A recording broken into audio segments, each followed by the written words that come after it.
میرا سوال یہ تھا کہ ایک دن آئے گا جب انشاءاللہ ہم جرمنی پہ جماعت احمدیہ غلبہ پا جائے گی، تو میرا ہاں سوال انشاءاللہ تعالیٰ میرا سوال یہ تھا کہ اکثریت غلبہ نہیں پا جائے گی، جماعت احمدیہ کی اکثریت ہو جائے گی. جی بالکل.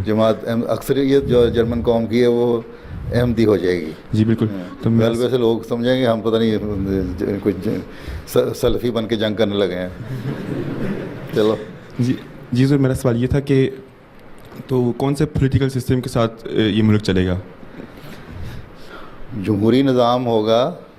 پولیٹیکل سسٹم تو وہی ہے جو پولیٹیکل پارٹیاں تو اس وقت بھی ہوں گی.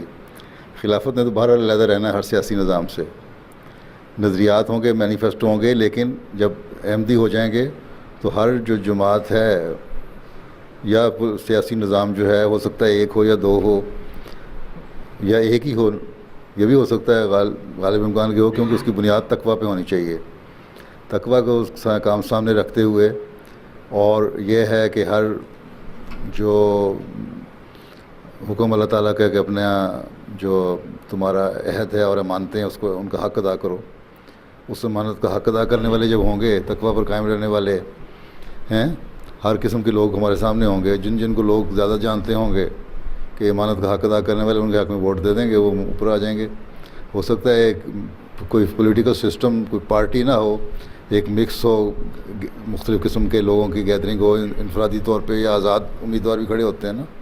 ہو سکتا ہے ایک زمانہ آئے ویسے امیدوار کھڑے ہوں، ایک حکومت بن جائے ان کی جو حکومتی نظام کو چلانے والی ہو. اصل چیز یہ ہے تقویٰ، امانت کا حق ادا کرنا، عہدوں کی پابندی کرنا.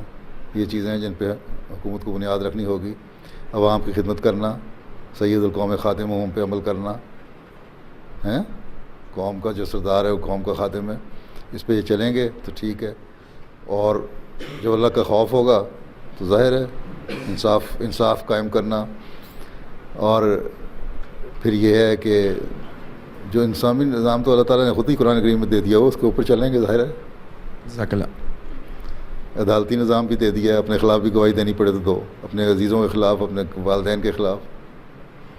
اس کا مطلب ہے کہ انصاف، ہر طرح کا انصاف، ایسا انصاف جو تمہیں کوئی دشمنی، کسی قوم کی دشمنی، ہمتے اندر دشمنی ہوتی نہیں ہے. پھر یہ ہے کہ ایک قوم بن کے رہنا ہوگا، رحماء بینہم کا حکم پہ عمل